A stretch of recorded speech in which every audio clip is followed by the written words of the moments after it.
think let's kick off with the flurry of results that we've seen starting to trickle through from retailers, from manufacturers, kicking off with the Tumi's first half numbers.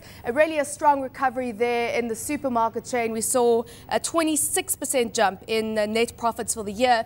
It is battling under the high cost environment, but that is not something that is unique to the company. Just walk us through your views on the earnings.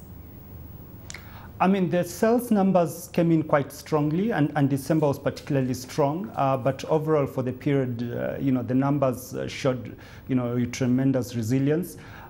Costs came in quite strongly, but overall, because the gross profit grew strongly, then overall for the bottom line, we saw a very good performance, the 26% you've mentioned. Now, as I said, the cost base is a big problem. We've got margins which went down to 2.9% from 3.5%. To what extent is increased competition in the sector going to undermine its ability to recover these margins? I think to a certain extent, the supermarket chain has recovered considerably.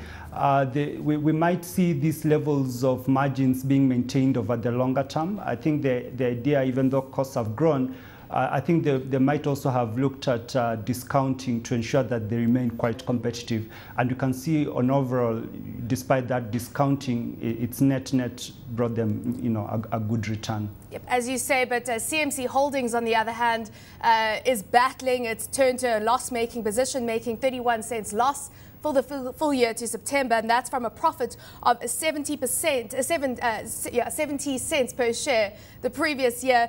You've got revenue slipping even as costs slip. Gross profits were down some 14%. Your views on this company, which is still locked in board wrangling issues? Yeah, they had already issued a profit warning. So to that extent, we were expecting bad news from the company. But if you look at the numbers, the sales numbers, they were down slightly. And essentially, the new car market has been facing challenges generally. I mean, they have a very good number in terms of the brands that they actually have on franchise for the Kenyan market. But those were down. The government wasn't very active in that in purchasing new vehicles. So that's really one of the biggest customers. But increasingly also we saw their costs ticking up quite significantly, particularly administrative costs. Yeah, I mean, a 42% increase there, that really stood out for me, and that really hitting the bottom line. What are your views on what's driving these costs when we know that sales are coming under pressure?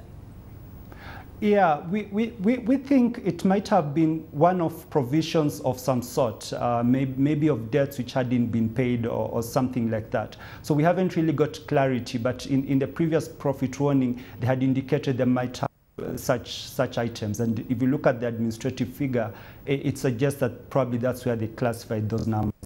Are you concerned how the boardroom wrangles that are still taking place, we know the stock's still suspended, is going to impact the company going forward?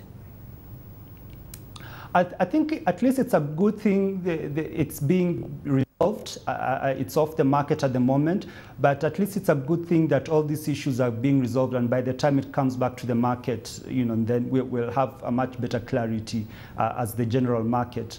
Obviously, the corporate governance concerns which have been raised around CMC, have been quite telling.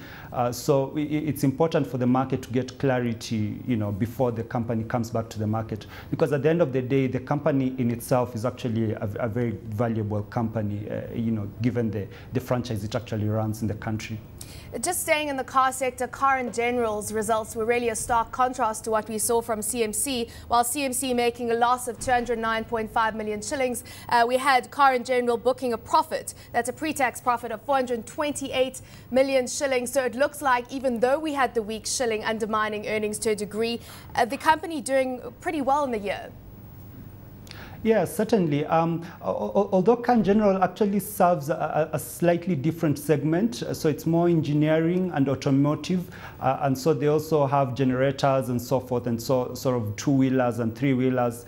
And so for them, it's a slightly different market. But for them, in terms of their diversity across the region, as well as if you look at the Kenyan market, they've also done considerably well. I think the growth didn't come in as strongly as they expected, because if you look at the attributable numbers, they were up just about 9% attributable profits to shareholders. But one important thing that happened after books closed was in November, when they sold their Indian subsidiary. And there we think they actually made a one-off gain, but that's really not coming to these numbers, because these numbers are for the period ending September. So is Car in General more geared towards the business growth and business demand sector, whilst we have CMC more geared towards disposable income and the consumer sector?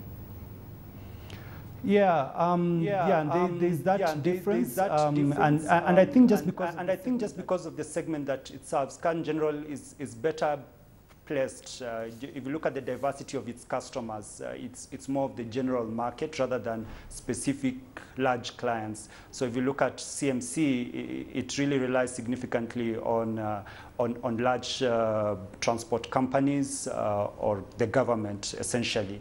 So there's an element of concentration risk on the part of CMC, whereas Car in General is really, across the different markets, the individual consumer. Battery maker Eveready's results are also disappointing the market yesterday. We saw how that stock was hit a full year loss for the year of 173 million shillings, that a pre-tax loss, no dividend declared. And we also saw how the foreign exchange impacted its bottom line in the period. Yeah, this has been a very disappointing story since listing. I mean, earnings have come in year after year, or disappointing. And it just goes back to the underlying business, which is battery manufacturing in Kenya. And from a cost perspective, they've faced a lot of challenges and increasingly also competition. And they've not been able to diversify. And then if you look at the product they're making, also competes with, we've had a lot of electrification into the country. So they've faced numerous challenges. So they're talking about job cuts, maybe outsourcing some of their manufacturing, and also possibly diversifying their product range.